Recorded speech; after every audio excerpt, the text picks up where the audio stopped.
pace at which people in Sub-Saharan Africa are joining the internet is one of the quickest in the world.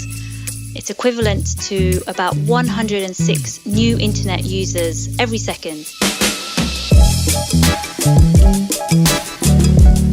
And because that rate is so quick, it means that the region as a whole is beginning to close the gap in terms of internet connectivity with the rest of the world.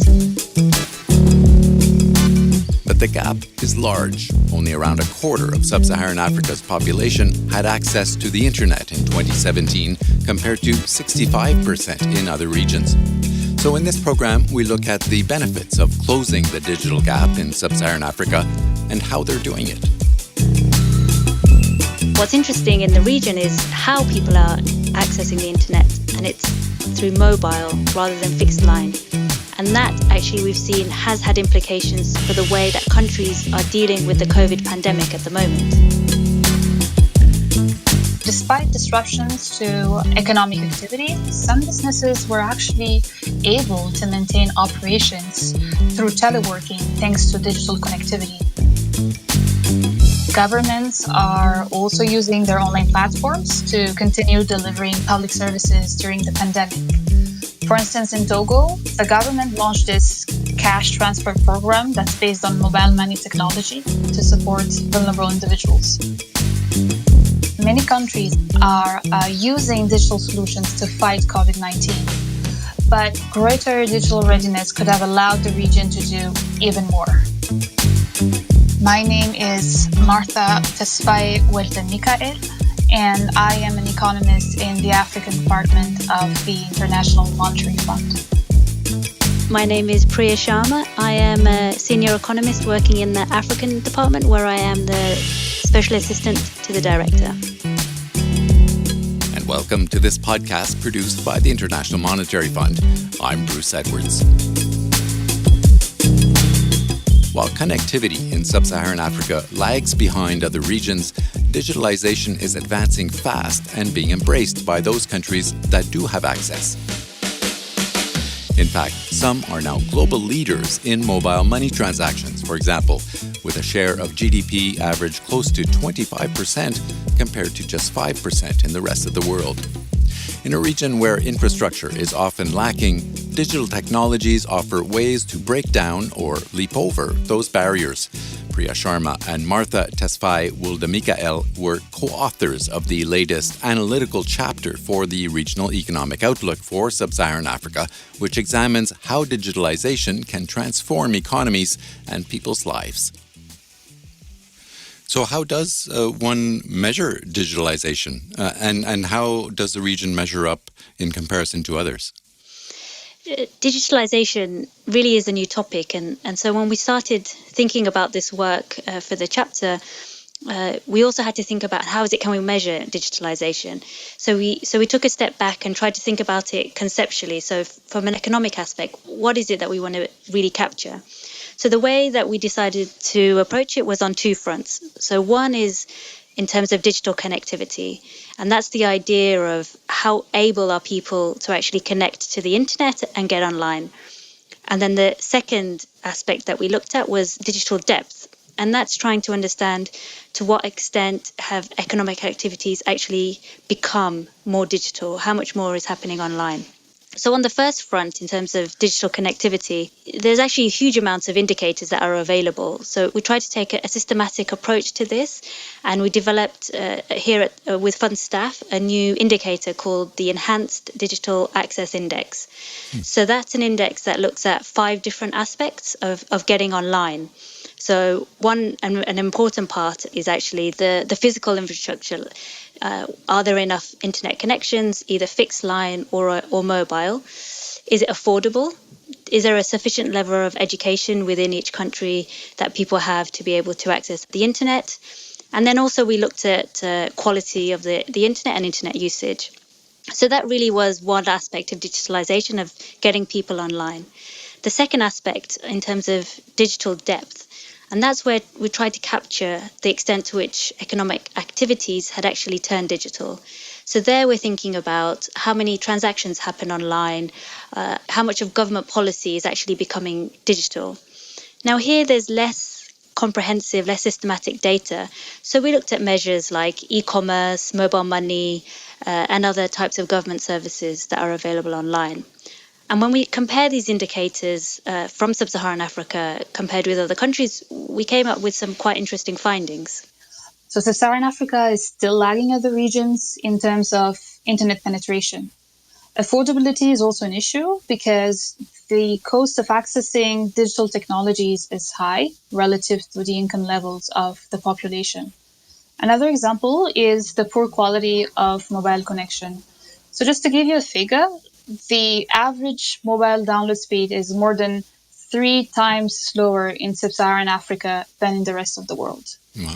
And beyond gaps relative to the rest of the world, there are also disparities across Sub-Saharan Africa and within countries in Sub-Saharan Africa. For instance, we find that higher income and coastal countries tend to be more digitally connected. And within countries, rural areas and women appear to be less connected. So digital tools are very practical on many levels. And what surprised me a little bit while reading through your research was how little governments adopted some of these digital tools, like, for example, e-filing of taxes and e-procurement processes.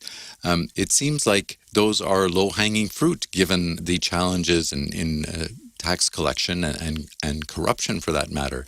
Why is it that there is so little adoption of these digital tools by governments?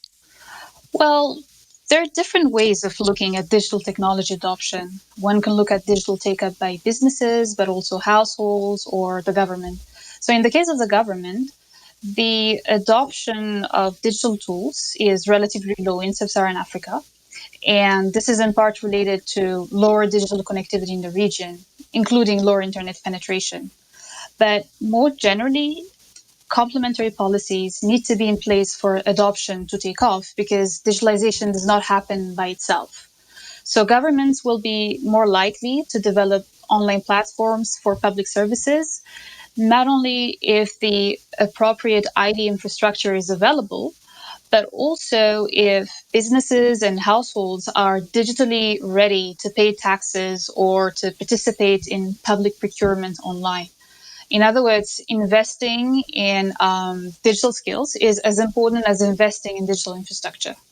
So, do countries have the resources to invest in that infrastructure?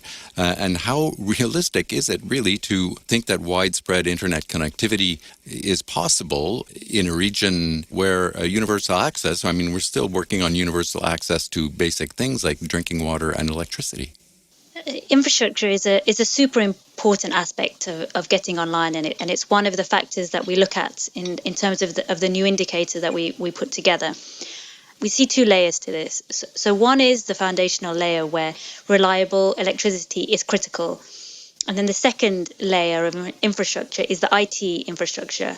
So that's the submarine cables that are used to connect the region with the rest of the world, and also all of the national connections that are needed. And what we've seen in Sub-Saharan Africa, as in the rest of the world, is that the private sector really does see this investment as profitable. And so we've seen a lot of private sector activity in there. But that's not to say that the government doesn't have a role to play. As Martha was saying, access needs to be affordable for people. You want it to be able, the internet, to reach as many people as possible. And so there is a role for the government there to play in ensuring that access is available to as many people. And I think at the juncture that we're in at the moment with the COVID pandemic is, in one way, it actually could be a push to accelerate the investment in digital capital, because as countries begin to manage the process and start thinking about policies for the recovery, you beginning to increasingly hear much more about a green recovery and also a digital recovery. And so there's a pathway that you can see that investment in digital infrastructure can actually help to create more resilient growth, but also stronger growth going forward. And actually that question about can digitalization increase growth was one of the most important questions that we wanted to look at in this chapter. And we were able to do some quite interesting analytical work around that question of what are the potential economic gains. And so what are those potential economic gains? Well, there are different ways of looking at these potential economic gains from digitalization. In our country-level analysis of Sub-Saharan Africa, we use the deployment of submarine cables as a natural experiment to identify the causal impact of digitalization on economic growth. And we find that a 1 percentage point increase in internet penetration in the region can raise per capita GDP growth by up to 0.4 percentage points. Wow. And we also conducted a firm level analysis and found that the sales of businesses that use digital communications are almost 3 times higher than non-users. So from an economic policy perspective, I can give you 3 examples to illustrate the potential gains from digitalization. First, digitalization is helping to accelerate financial development and inclusion. So in Sub-Saharan Africa, the spread of mobile money has improved access to finance. It has opened up the financial sector to populations that were previously excluded. Digitalization has also the potential to improve government spending efficiency. And this is because digital tools such as biometric technology or digital ID can be used to better target public benefits and services. And this also helps limit leakages related to fraud or corruption. And finally, digitalization can strengthen domestic revenue mobilization. Our analysis shows that countries that adopt digital tools such as e-filing enjoy improved tax revenue collection. So, as with any major transformation, there are winners and losers. How will this digitalization process play out in the labor market? Well, on the one hand, there is this debate on how automation is destroying jobs. But on the other, there is this pressing need to create 20 million jobs per year over the next 2 decades to absorb Sub-Saharan Africa's young and growing workforce. Our research shows that digitalization presents opportunities for much needed job creation. We find that higher internet penetration can increase the share of jobs in the services sector. And interestingly, this effect is more pronounced for women, probably because those sectors and services that benefit most from increased digital connectivity are also those that employ more women. So in addition to this, our firm level analysis shows that businesses that are digitally connected tend to employ more workers. More importantly, they tend to create higher skilled jobs, and they tend to hire more workers on permanent full-time positions. So all of this does not mean we dismiss concerns about automation and job losses. But we believe that the extent to which digitalization creates more jobs that it destroys will depend on whether there are smart policies that can help maximize the benefits while minimizing the risks. And I think that last point is a very important one, because as much as we find these results, we also stress the importance of having policy frameworks in place which enable digitalization to happen, which actually benefits the people within countries. And just one of the important aspects of that is to continue to invest in skills and education. So that's both in terms of basic education so that people are able to be consumers of this technology, but also in terms of supply. And one of the exciting things that we found while doing this work is that there is a huge amount of innovation going on within the continent in terms of using digital tools to actually develop new business models and new startups. And so this covers a whole range of different areas, such as in health and education or in agriculture. So indeed, technology offers many benefits, as you just described there, but there are risks associated with digitalization, and technology moves very quickly. How do you ensure the benefits from digitalization outweigh those risks? So an important part of the policies that you want to think about when promoting digitalization, one of the core pillars that we talk about in the chapter is specifically about risk management. And so creating resilience, both on the economic side, but also on the IT side, is an important part of the overall policy approach to digitalization. And here it is really important to have risk management frameworks in place that allow early and preventive action, so that there are considerations made for things like cybersecurity and also to ensure the security and privacy of people's data. And so these risk frameworks need to take account of the fact that the underlying technology itself is rapidly evolving. And so you need to have a very agile approach to that risk side as well. The good news is that about half of the countries in Sub-Saharan Africa have already passed laws on cybersecurity. And beyond that, many countries have already in place digital strategies. So this shows that policymakers in the region are conscious that capitalizing on digitalization is the way forward for building more resilient economies. Martha, Preya, thank you very much. Thank you.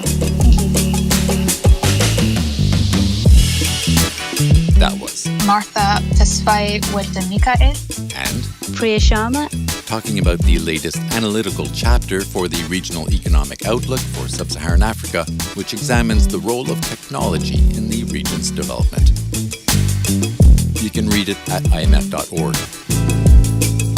And if you like this podcast, subscribe on Spotify or Apple Podcasts or wherever you get your podcasts, and follow us on Twitter at IMF_podcast.